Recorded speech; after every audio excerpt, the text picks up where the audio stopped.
I came to the lake to escape.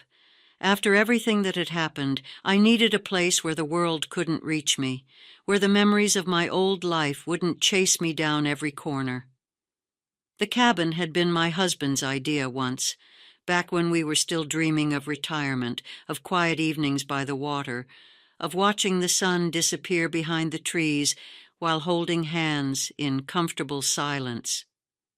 But that dream had died with him, leaving me with nothing but an empty home in the city and the constant hum of traffic outside the window. When he passed away, I felt like I was sinking, like the life we had built together was pulling me down beneath the weight of all the things I hadn't said, all the regrets I couldn't let go. So 3 months ago, I packed up my things and left. I didn't tell many people. There wasn't anyone left who would miss me, really.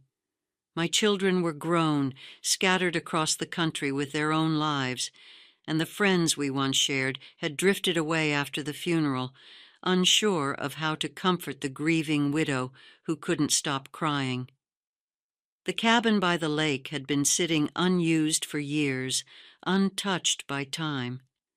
It seemed like the perfect place to hide, to figure out how to live in the silence that had become my constant companion. The first few weeks at the cabin were difficult. At night, I found myself lying awake, listening to the creaking of the wooden beams, the distant call of loons across the water, the rustling of leaves in the wind. The silence was deafening, filling the spaces where my husband's laughter, his voice, and even the arguments that had colored our last few years together had once been. I thought that by leaving the city, I would find peace. But here, at the lake, surrounded by nothing but trees and water, I felt more isolated than ever. I spent my days walking along the shore, my feet sinking into the soft sand, the cool water lapping at my ankles. Sometimes I would sit at the edge of the dock, dangling my feet in the water, watching the fish dart beneath the surface. The lake was beautiful, no question, but I couldn't feel the beauty anymore. It felt like I was simply moving through the motions of life, untethered and unanchored. Then one day, I saw him. Daniel. It was a cool autumn morning, the kind where the air smells of damp earth and pine needles, and the sun shines through the trees in golden rays.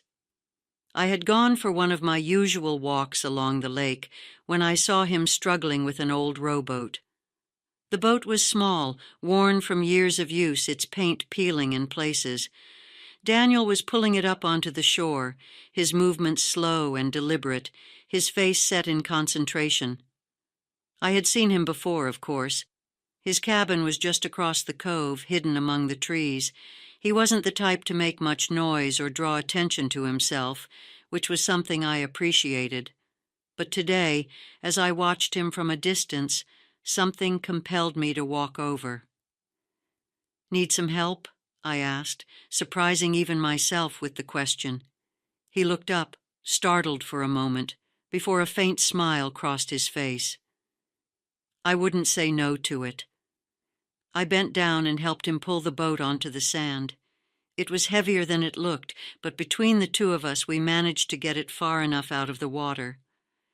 "Thanks," he said, straightening up and wiping his brow. "Boat's seen better days, but she's still holding up." There was something quiet about the way he spoke, as though he was used to long stretches of silence. His voice was deep, with a gravelly edge to it, like someone who had spent years thinking before speaking. I liked that. We exchanged a few more pleasantries, how long I had been at the lake, how he liked living in such solitude, but I could feel the weight of unspoken things hanging between us. There was something about him, a sadness behind his eyes, that made me wonder if he had come to the lake for the same reasons I had. Over the next few weeks, we saw each other more often. I would wave to him from the dock as he fished in the early mornings, and sometimes we would pass each other on the narrow trails that wound through the forest.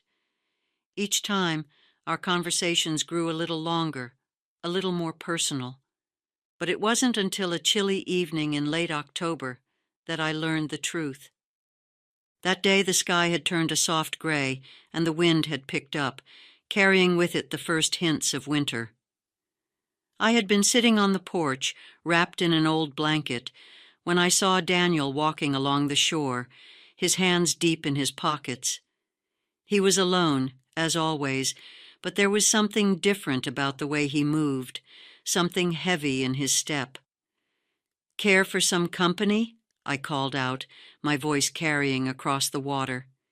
He hesitated for a moment before nodding and walking over. I made room for him on the porch, and we sat there in silence for a while, watching the water ripple in the wind. "I lost my wife," he said suddenly, his voice so quiet I almost didn't hear him. I turned to look at him, unsure of what to say. "It was 5 years ago," he continued, his eyes fixed on the horizon. "Cancer. It happened fast. One day she was fine. The next, she wasn't. By the time we knew what was happening, there wasn't much time left." I felt my chest tighten. It was a story I knew all too well, though the details were different. Grief had a way of binding people together, no matter how unique their losses were. "I'm sorry," I said softly, though I knew the words didn't carry the weight of what I felt. Daniel nodded, as though he had heard those words 1,000 times before. "It's why I came out here," he said. "Needed the quiet, needed to figure out what life was without her." We sat in silence for a long time after that, the wind tugging at our clothes, the sound of the water lapping against the shore filling the empty space between us. I didn't need to say anything more. He knew. A week later, Daniel invited me to his cabin for dinner. It was a small place, much like mine, rustic with wooden beams and the smell of old cedar. A fire crackled in the fireplace, filling the room with warmth.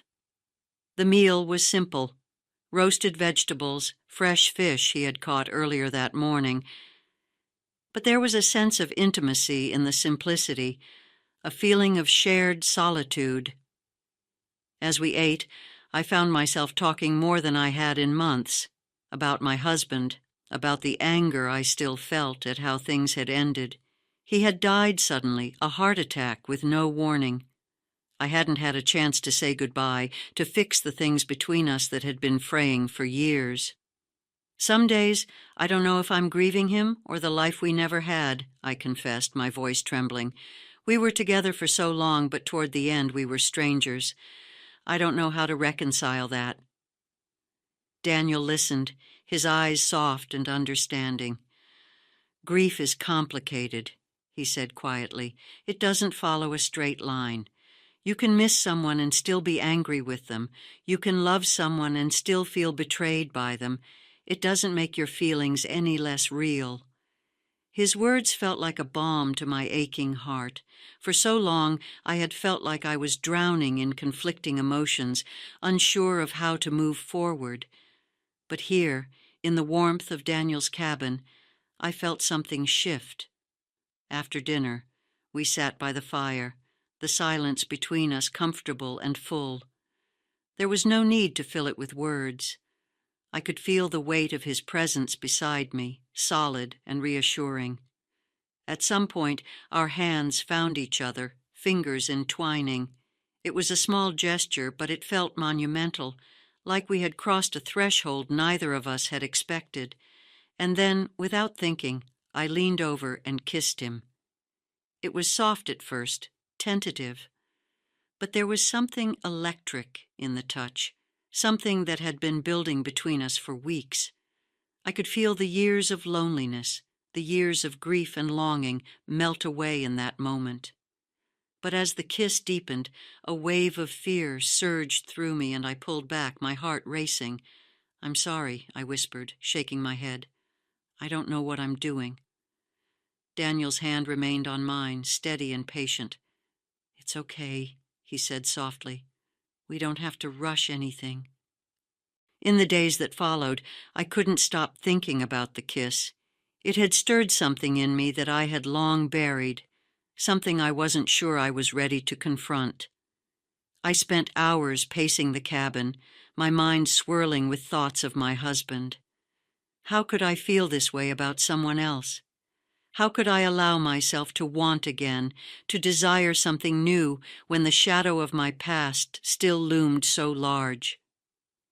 At night, I lay awake, my mind replaying the moment in Daniel's cabin over and over, the warmth of his hand in mine, the tenderness of the kiss, the way he had looked at me afterward, his eyes full of understanding. It terrified me, this feeling. I wasn't ready for it, but the more I tried to push it away, the stronger it became.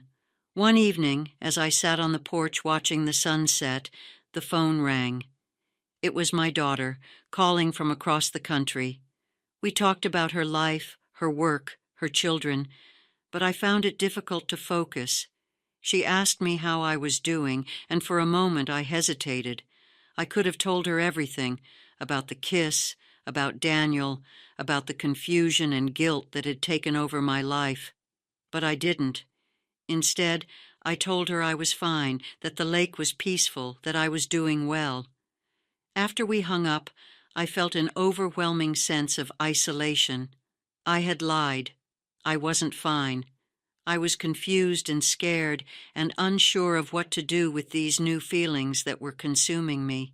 The phone call with my daughter left me feeling hollow, like I was suspended between two worlds, one where I could pretend that everything was fine, and another where I was drowning in confusion and guilt. I couldn't bring myself to tell her the truth. I wasn't sure she would understand, and perhaps I wasn't ready to face the truth myself.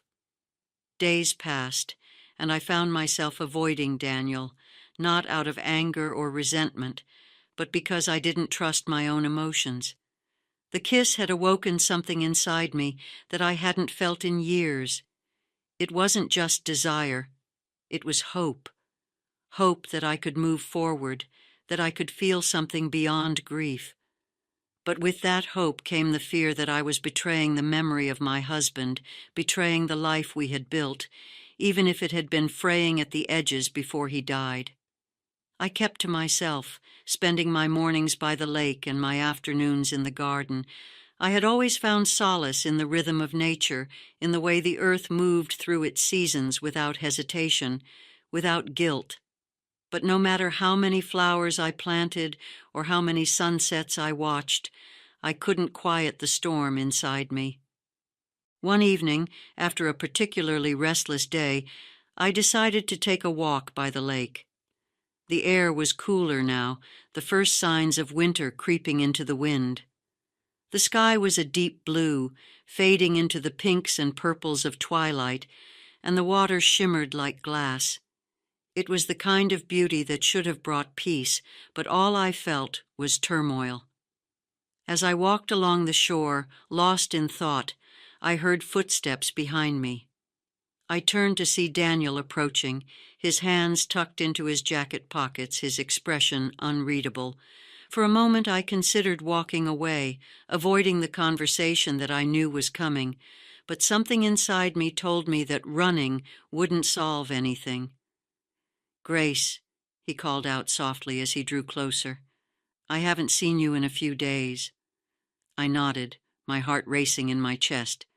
I've been trying to sort things out." He stopped a few feet away, his gaze gentle but searching. "I know this isn't easy," he said, his voice low and calm. "I know you're struggling. I can see it." I looked away, my eyes focusing on the horizon, where the last sliver of the sun was sinking behind the trees. "It's not that I don't want this," I admitted, my voice barely above a whisper. "It's that I don't know how to want it without feeling guilty." Daniel stepped closer, his presence grounding, his voice steady. "I understand," he said softly. "I've been where you are. After my wife passed, I felt like moving on would erase her, like wanting someone else meant that I was betraying her memory. But I realized that grief and love don't cancel each other out. You can hold on to your past while still making room for something new." His words hung in the air, and I felt tears prick at the corners of my eyes. I had never considered that both things could coexist, grief and hope, loss and love.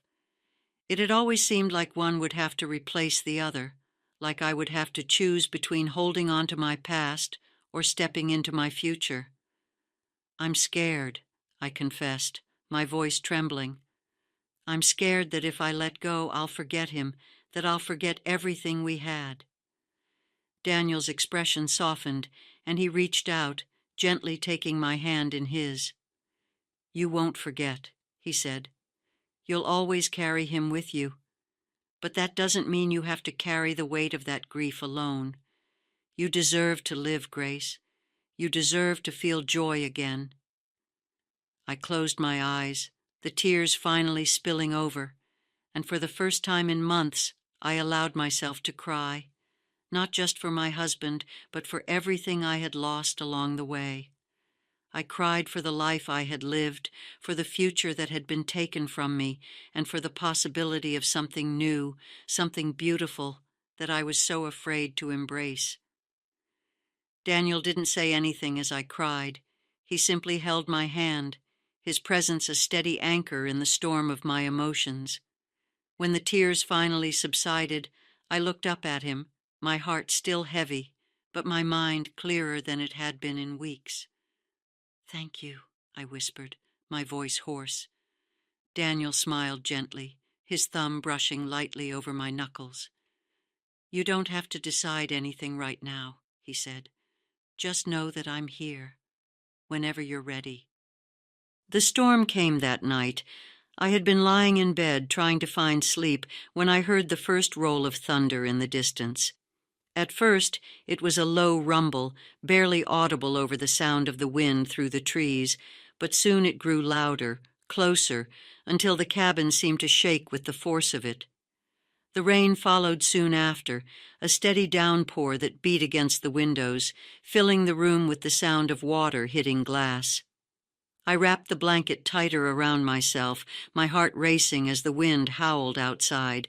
It wasn't the storm that frightened me, but the sense of isolation that it brought with it, the reminder that here I was alone. And then, suddenly, the lights flickered and went out, plunging the cabin into darkness. I sat up in bed, my breath coming in quick, shallow bursts as the reality of the situation sank in. The storm outside was raging, the power was out, and I was alone in a cabin in the middle of the woods with no way to reach anyone. I tried to calm myself, telling myself that it was just a power outage, that it would pass. But the fear gnawed at me, growing with each passing minute. Without thinking, I grabbed my jacket and flashlight and made my way out the door, into the storm. The wind whipped around me, the rain soaking through my clothes almost instantly, but I didn't care. I knew where I needed to go. Daniel's cabin was just a few hundred yards away, but it felt like miles as I pushed through the storm, the rain blurring my vision and the wind nearly knocking me off balance. When I finally reached his front door, I banged on it, my fists heavy with urgency. A moment later, the door swung open, and Daniel stood there, his eyes wide with surprise. "Grace?" he called out over the sound of the wind. "What are you doing out here?" "I couldn't stay alone," I admitted, my voice shaky.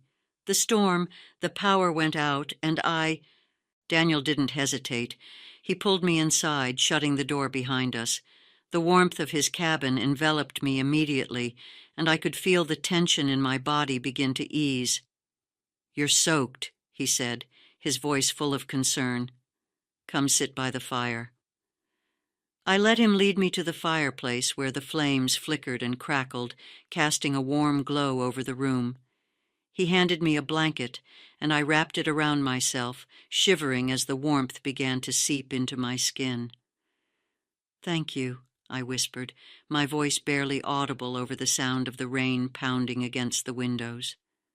Daniel sat down beside me, his expression soft.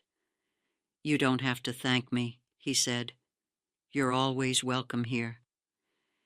We sat in silence for a while, the storm raging outside, the fire crackling between us. I could feel the weight of the night pressing down on me, the emotions I had been trying to suppress for so long rising to the surface. I had spent months trying to convince myself that I could do this alone, that I didn't need anyone else. But sitting here beside Daniel, I realized how wrong I had been. I didn't want to be alone anymore. "I'm tired," I said softly, my voice trembling. "I'm so tired of being alone, of carrying all of this by myself." Daniel's eyes softened, and he reached out, taking my hand in his. "You don't have to be alone," he said quietly. "Not anymore." I looked at him, my heart pounding in my chest, and for the first time in months, I allowed myself to feel hope. I didn't have to carry the weight of my grief alone. I didn't have to be trapped by my past. I could move forward. I could let go. Without thinking, I leaned in and kissed him. This time there was no hesitation, no fear.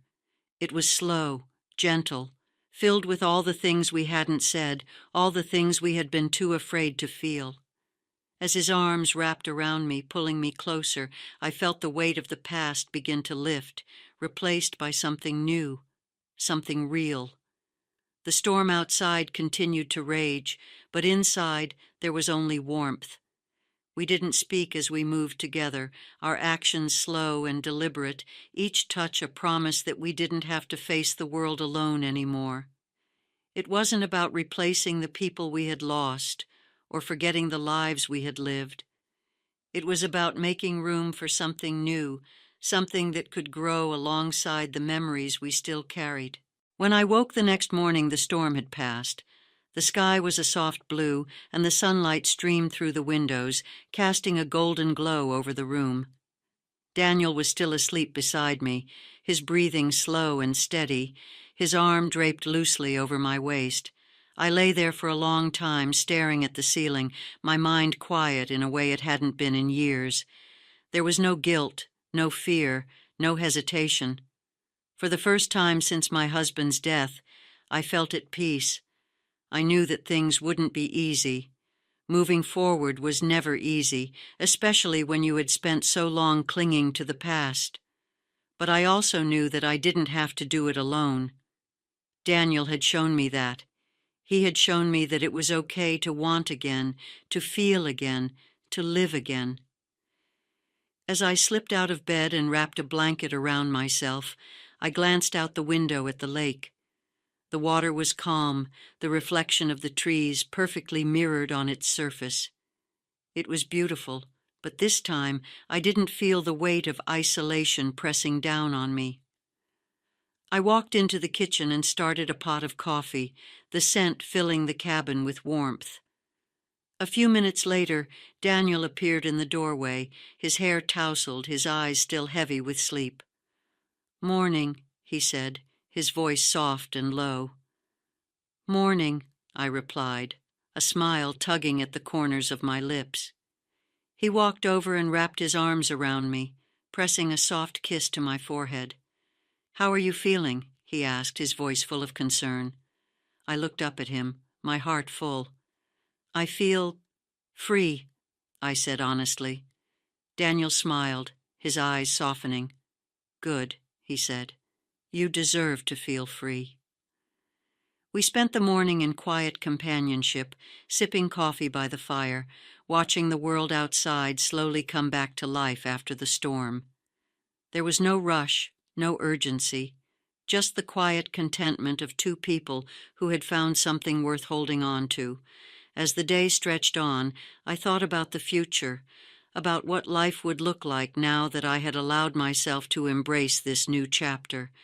I knew that grief would always be a part of me, that I would always carry the memory of my husband with me, but I also knew that I didn't have to let that grief define me.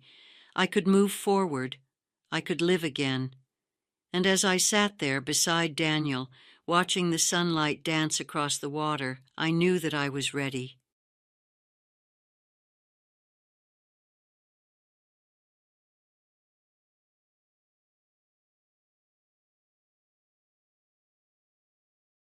My name is Lily Whitaker, and if you asked anyone around me, they'd say I've had a perfectly ordinary life. A stable career in art curation, a quiet home, and a second marriage that lasted a good decade until my husband's passing. I thought I knew the people closest to me. I thought I knew myself. That was until I ended up stranded outside Twin Falls with Nate, my late husband's son from his first marriage. We hadn't spent much time together over the years. Nate was distant, and I supposed I respected that boundary. Still, when he asked for help sorting out some property details after his father's passing, I agreed without too much thought. It was only a couple of hours' drive, nothing I hadn't done before. Or so I thought. The trouble began somewhere along Route 84. A strange grinding noise under the hood, the car lurching, and then nothing. No signal, no friendly roadside cafe in sight. Just the two of us and the quiet, open road. We found a small inn down a side road. The kind of place that's seen better days, yet somehow still clings to business.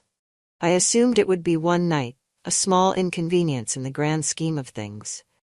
But as hours turned into days, the waiting began to wear on us both, and the hotel's odd silence crept under my skin. That's when Edgar entered the picture. An older man with a persistent, almost invasive way of striking up conversations. He hinted at knowing Nate. Not only that, he implied things about my stepson I could barely bring myself to believe. That one of the people closest to me might be more of a stranger than I ever thought possible. Looking back, I wonder if we were doomed the moment we pulled into that parking lot. In that old, silent hotel, I began questioning everything. My choices, my past, and most of all, the young man I once thought was my son. I'd never thought that silence could feel this heavy. The open road had always brought me peace, yet sitting next to Nate in that quiet car felt odd. He hadn't spoken much, save for a few polite pleasantries. I'd glance at him occasionally, trying to gauge his mood. He looked distracted, his gaze fixed out the window, lost in thoughts I wasn't privy to. Nate had always been hard to read.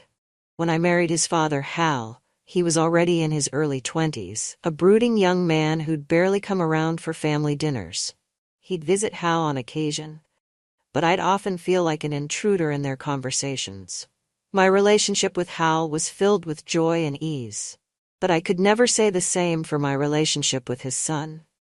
Nate was elusive, distant, as if he existed in a different realm altogether. Maybe that was why I agreed to help him with this property situation. After Hal's passing, I figured it might be a way to connect with him, however belatedly. Besides, Hal would have wanted that. "Look after Nate," he'd said on one of his last lucid days, his voice faint but sincere. I'd nodded, as if that task was simple. Looking after someone who seemed determined to keep everyone at arm's length felt like trying to catch fog. So there we were, on the open road, Salt Lake City gradually disappearing in the rearview mirror. We drove for hours in near silence, save for the faint hum of the radio that Nate occasionally adjusted. I didn't mind. Silence had never bothered me. But then the car began to make a strange, shuddering noise. It started faint, barely noticeable, but soon it grew into a low, grinding sound. Nate looked over at me, his eyebrows knitted in concern. "Did you hear that?" he asked. "Of course I heard it," I replied, gripping the wheel a little tighter. "Feels like the engine's struggling." I pulled over to the side of the road, hoping it was something minor. But when Nate popped open the hood, his expression didn't fill me with much confidence. The engine was making an awful noise, and the smell, a hot, acrid scent that made me think we were far past a quick fix. "Looks like we'll need a tow," he muttered, looking down at his phone. He held it up, shaking his head. "No service out here." I glanced down the long stretch of highway ahead of us. Nothing but empty road and distant mountains. "Let's try walking," I suggested, feigning more optimism than I felt. After half an hour on foot, we spotted a small sign pointing down a dirt road. "Elmwood Inn, 3 miles. We exchanged a glance. It was better than nothing. The Elmwood Inn was one of those places that time seemed to forget. An old, faded sign hung above a single-story building that looked as if it might have been charming in another era. Now it seemed more worn, the paint peeling, the windows clouded with dust and age. We stepped inside, and a bell chimed above us. The lobby was empty, save for a man at the counter who looked up as we entered. He had a face that seemed vaguely familiar, though I couldn't place where I might have seen him before. He offered us a tight smile. "Need a room?" he asked, his voice gravelly, as though he hadn't spoken in days. "Yes, please," I replied. "Our car broke down nearby." The man nodded, reaching for a set of keys behind the counter. "Not many guests these days. You'll have your choice of rooms." As he handed us the keys, his gaze lingered on Nate a little longer than felt comfortable. "Nice to see you again," he muttered. I looked at Nate, puzzled, but he merely shrugged, avoiding my gaze. We took the keys and made our way to the room, the silence between us stretching thin. Inside, the room was simple: a bed, a dresser, and a small television that looked like it hadn't been turned on in years. I tried to get comfortable, but I couldn't shake the strange feeling that had settled over me since we arrived. The room felt too still, almost as if it were waiting for something to happen. That night, as I lay awake, I could hear faint voices through the thin walls, whispers that seemed to float through the darkness. I tried to convince myself that it was nothing, just the wind or the usual creaks of an old building. But then I heard Nate's voice, low and urgent, speaking to someone just outside the room. Curiosity got the better of me. I slipped out of bed, tiptoeing to the door. I pressed my ear against it, listening as Nate's voice mingled with another, deeper one. Their words were muffled, but I caught snippets. "Can't keep this up. She doesn't know." The second voice replied something equally vague, and then they both fell silent. I waited, my heart pounding, until I heard Nate's footsteps approaching. I hurried back to bed, feigning sleep as he slipped into the room. He paused, and I could feel his gaze on me, heavy and contemplative, before he finally lay down on his side of the bed. The next morning, Nate was quiet again, his usual aloofness tinged with a hint of tension. I thought about asking him about the conversation, but something held me back. Perhaps it was the feeling that I wouldn't like the answer. Or maybe it was the unsettling realization that in all our years of knowing each other, I had never truly known him. Over breakfast in the lobby, the same man from last night approached us. He introduced himself as Edgar and took a seat across from us, uninvited. "You folks planning on staying long?" he asked, eyeing Nate with a knowing smirk. "We're just waiting for the car to be repaired," I said, trying to keep my tone polite but dismissive. Edgar chuckled, glancing at Nate. "Funny how fate works, isn't it? Brings people back together in the strangest of places." I felt a chill creep over me. "Do you two know each other?" I asked, unable to hide my curiosity any longer. Nate's face darkened, his jaw tightening. "We've met," he said shortly, his tone leaving no room for further questions. Edgar shrugged, unfazed by Nate's cold response. "It's a small world," he said, leaning back in his chair.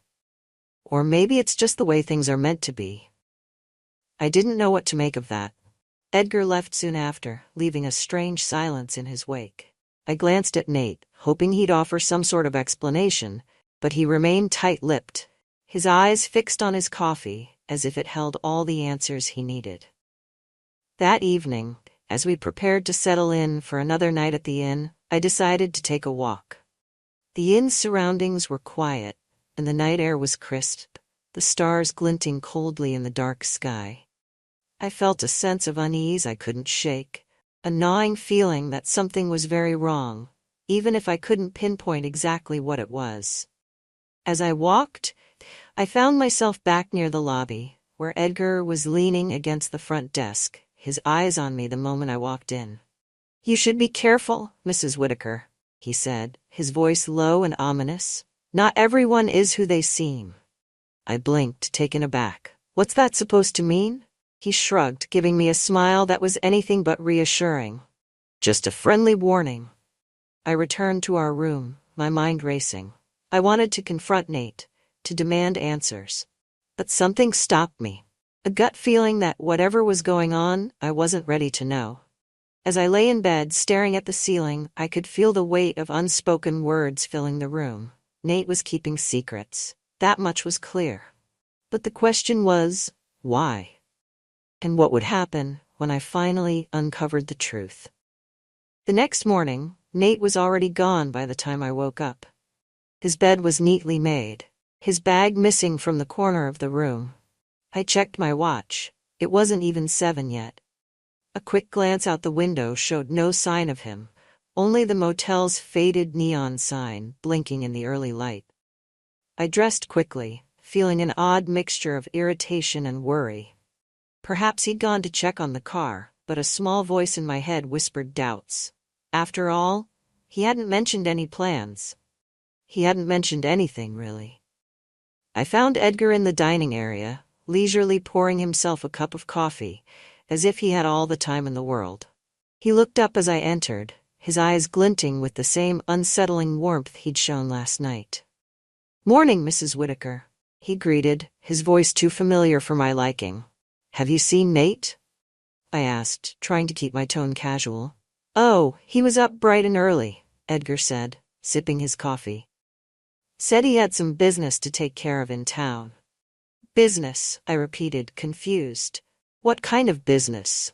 Edgar shrugged, but his eyes sparkled with an all-too-knowing look. "You'd have to ask him. Though I wouldn't be surprised if it had something to do with why he came back here." The implication made me pause. "Back here? You mean he's been here before?" Edgar smiled, a thin, unsettling line on his face.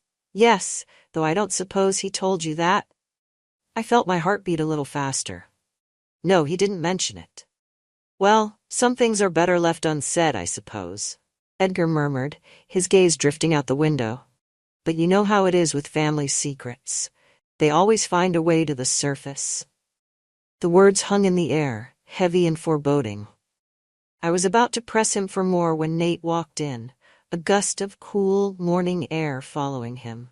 His eyes darted between Edgar and me, a flash of something close to alarm crossing his face.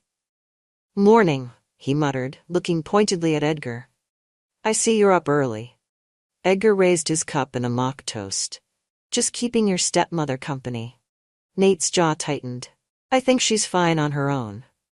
Without another word, Nate turned to me. "I went to check on the car," he said, as if it explained everything. "They're waiting on a part, so we'll be here at least another day."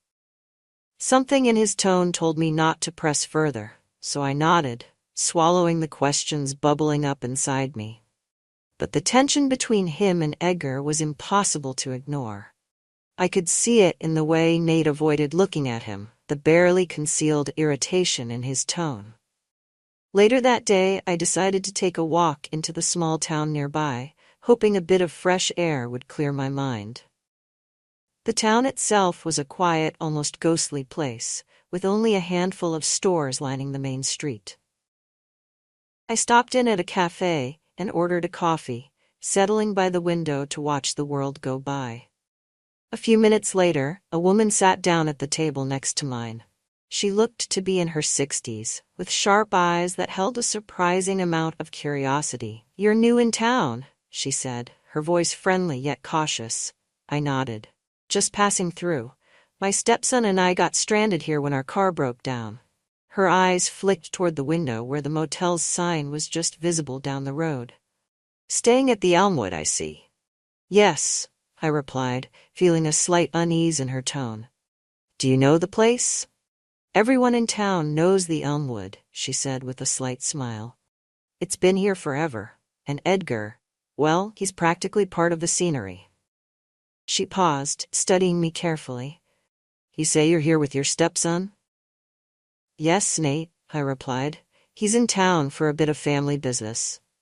At the mention of Nate, her expression shifted, almost imperceptibly. She nodded, her gaze turning back to her coffee. Must be nice having family to lean on. I wasn't sure how to respond to that. Instead, I sipped my coffee, glancing out the window. But the woman's words lingered in my mind. There was something in her tone, something that hinted at knowledge she wasn't sharing. When I returned to the inn, I found Nate pacing in our room, his expression a mixture of frustration and anxiety. He looked up as I entered, his eyes narrowing slightly. "Where were you?" he asked, his tone sharper than I'd expected. "I went for a walk into town," I replied, taken aback by his reaction. "Why?" He shook his head, running a hand through his hair. "No reason. Just, I didn't see you when I got back." "Are you all right?" I asked, genuinely concerned. "You've been on edge ever since we arrived." He hesitated, glancing toward the window. "I just don't like being here, that's all." Before I could ask him to elaborate, there was a knock at the door. I opened it to find Edgar standing there, his face as unreadable as ever.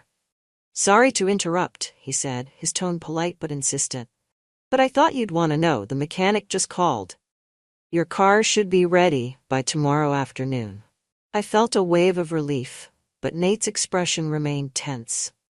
Edgar lingered in the doorway, his eyes fixed on Nate in a way that made me uncomfortable. "Well," he said finally, "I'll leave you to it. Just thought you'd want an update." After he left, Nate let out a long breath, as if he'd been holding it in the entire time.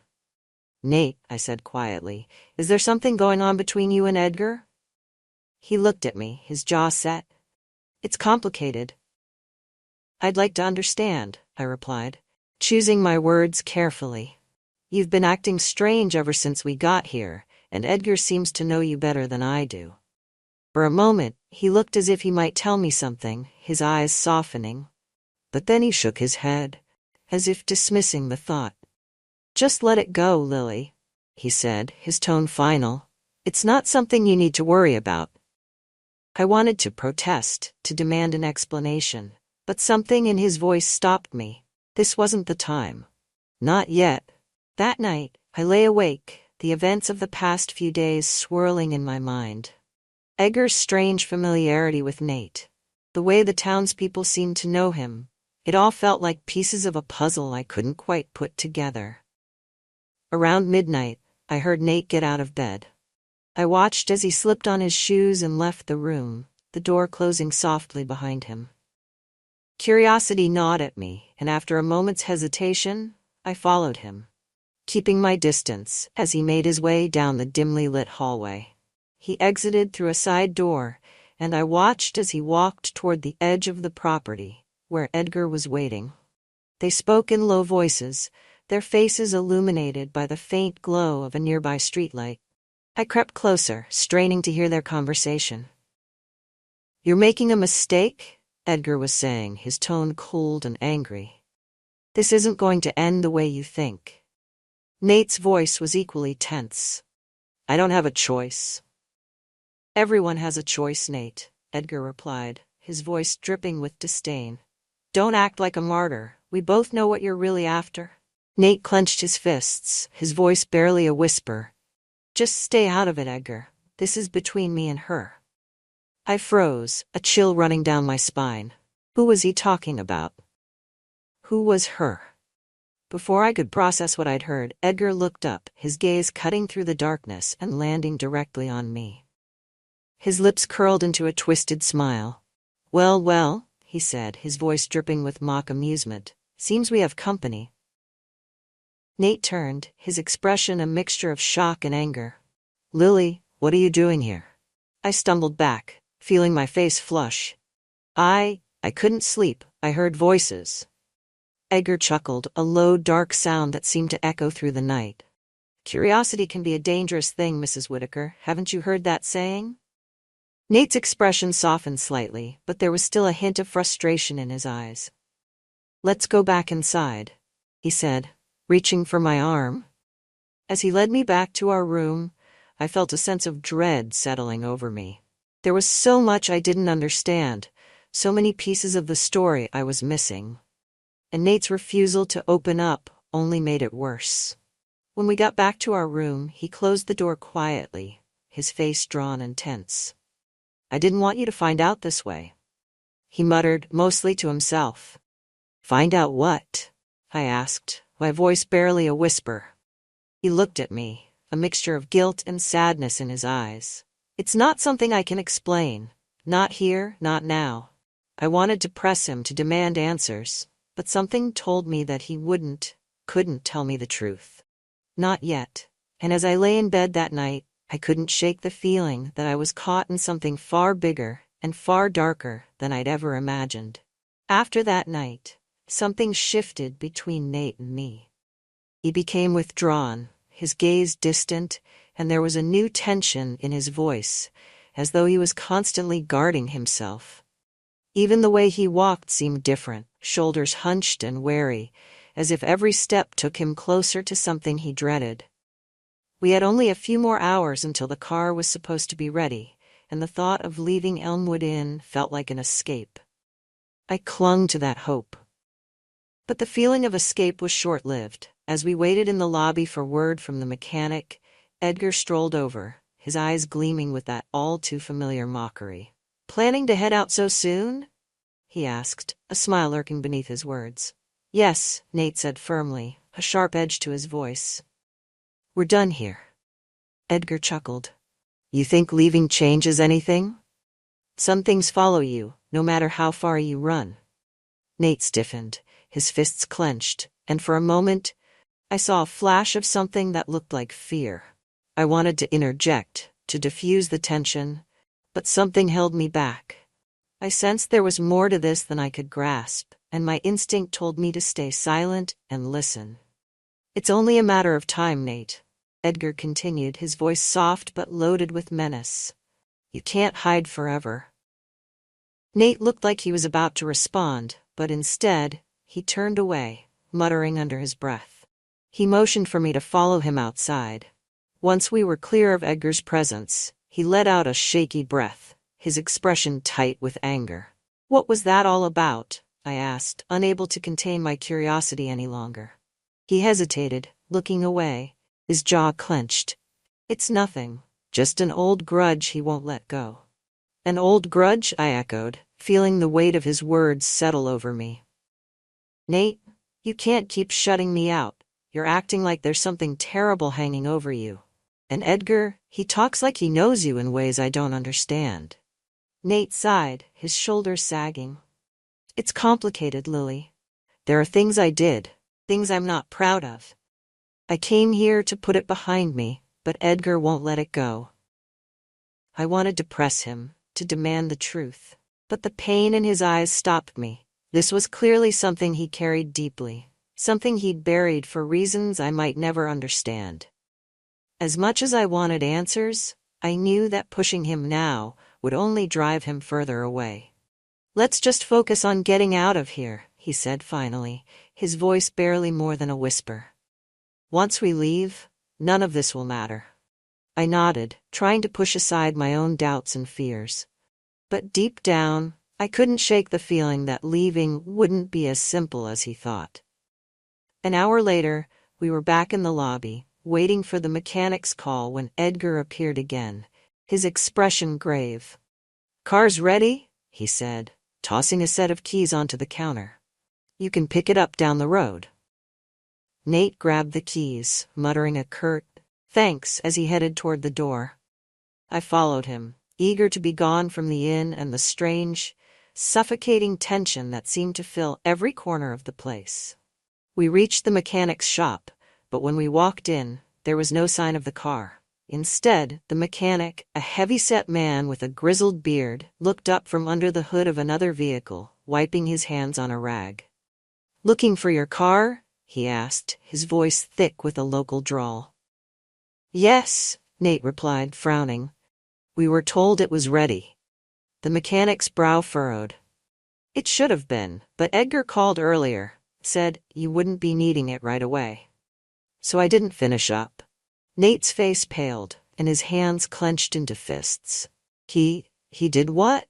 The mechanic shrugged, clearly oblivious to the tension in Nate's voice. "Said there'd been a change of plans. Thought you were sticking around for a bit." My stomach twisted. The idea of staying another night in that inn felt like a trap, like a web tightening around us. I could see the frustration boiling in Nate's expression, the barely contained anger that seemed to simmer beneath his surface. But there was nothing we could do. Edgar's interference had sealed our fate, at least for one more night. Back at the inn, the atmosphere was colder than before. Edgar greeted us with his usual smirk, but there was an unmistakable glint of satisfaction in his eyes. "Looks like you're staying with us a bit longer," he said, his tone too cheerful for comfort. Nate ignored him, storming past to our room. I followed, feeling a growing unease settle in my chest. The moment we were inside, Nate slammed the door shut, pacing back and forth like a caged animal. "I can't believe this," he muttered. "That man. He's going to ruin everything." "What did he mean about following you?" I asked, my voice low. Nate hesitated, his expression flickering with something dark and conflicted. "Edgar and we were friends once back when I used to live here. Things went south, and let's just say he's never forgiven me." "Why?" I pressed, sensing that the answer would shed light on everything that had happened. He ran a hand over his face, his shoulders slumping. "There was someone I cared about, a woman. Edgar was involved with her too. It got complicated. Things happened that shouldn't have. And now he's set on making me pay for it." His confession felt like a revelation, and yet I sensed there was more he wasn't saying. The tension in his voice hinted at wounds much deeper than he'd admitted, at secrets that he'd buried beneath layers of guilt and regret. "So what happens now?" I asked softly. He looked away, his voice barely audible. "I don't know. I just know that as long as we're here, Edgar's not going to let me forget." That evening, I went down to the dining area to get a glass of water. The inn was nearly empty, save for a few guests scattered around. But Edgar was there, his eyes fixed on me the moment I entered. He approached, a slow, deliberate stride that felt almost predatory. "Mrs. Whitaker," he greeted, his voice smooth. "I hope Nate hasn't been too much trouble." I narrowed my eyes, unwilling to play his game. "Whatever's going on between you two, it's none of my business." "Ah, but that's where you're wrong," he replied, his smile widening. "You're more involved than you think." His words sent a chill down my spine. I wanted to turn and leave, but something kept me rooted to the spot, as though his gaze held me captive. "You think you know him," Edgar continued, his voice low and mocking. "But Nate has secrets, things he'll never tell you. Things that would make you question everything." I clenched my jaw, unwilling to let him get under my skin. "I don't need your warnings, Edgar. Whatever issues you have with Nate, leave me out of it." Edgar laughed, a cold, humorless sound. "Believe me, Mrs. Whitaker, I'm only looking out for you. There's a reason he doesn't want you to know the truth." I forced myself to walk away, his words echoing in my mind. But as I returned to the room, I couldn't shake the feeling that Edgar was right. Nate's behavior, his secrecy, it all pointed to something he was hiding, something he didn't want me to uncover. That night, I lay awake again, the weight of unasked questions pressing down on me. The walls of the room seemed to close in, the shadows stretching and shifting in the darkness. I felt trapped, not only in this place, but in the mystery that had drawn me in, a mystery that felt as if it would consume me whole.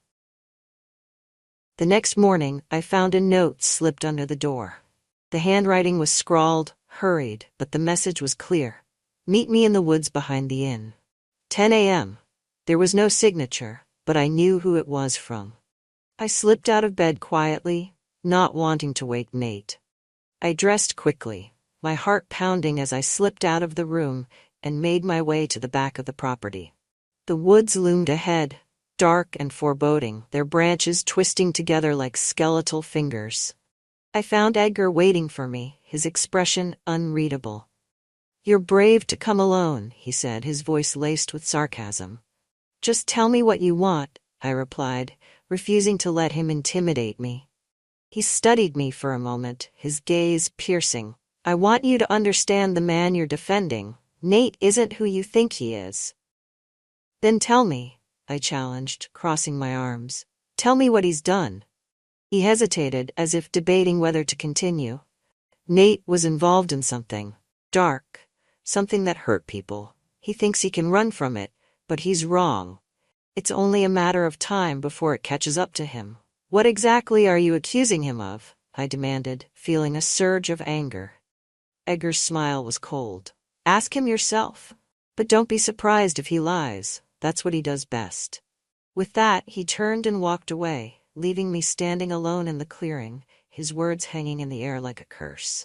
When I returned to the room, Nate was awake, his eyes filled with a mixture of relief and suspicion. Where were you? He asked, his voice tight.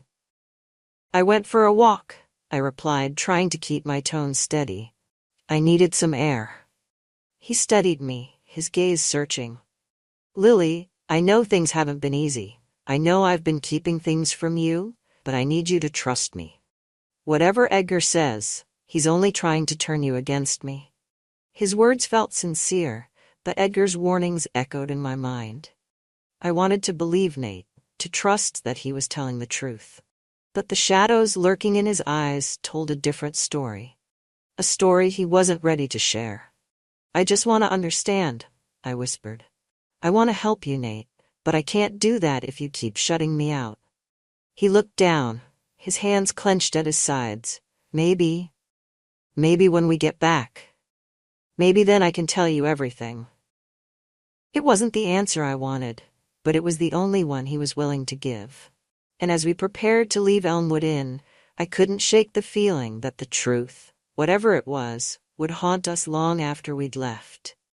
We left the Elmwood Inn the next morning, both of us tense and silent as we loaded our things into the car.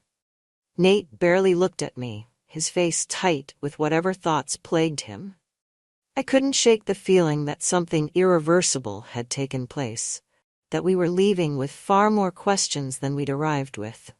Edgar's words echoed in my mind as I climbed into the passenger seat.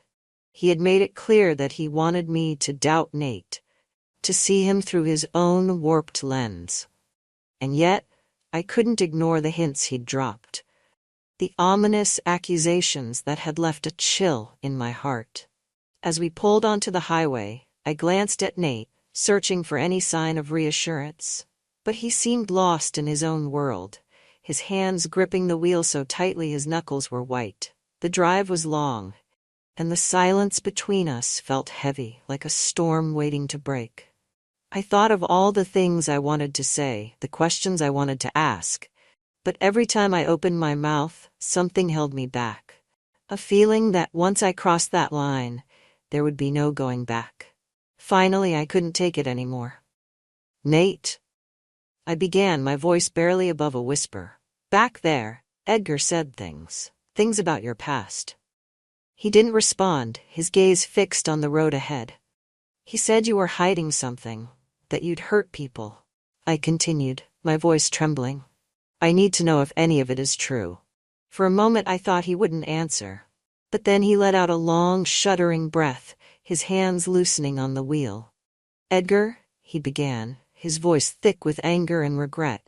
He never lets anything go, not even after all these years. I waited, my heart pounding. There was someone, he admitted, his voice barely audible.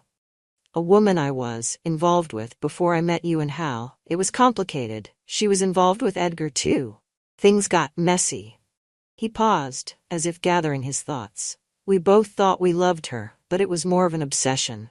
She played us against each other, and we let her. Things spiraled, and one night it all came crashing down. We fought, Edgar and I, and after that, she was gone. Gone, I echoed, my voice shaky. What do you mean? What do you mean? Nate's face paled, and for the first time I saw a flicker of fear in his eyes. She disappeared, Lily. No one knows what blames me, says I drove her away. But I swear, I had nothing to do with it.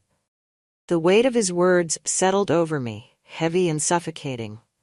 A woman had vanished, and Nate was at the center of it. I wanted to believe him, to trust that he was telling the truth.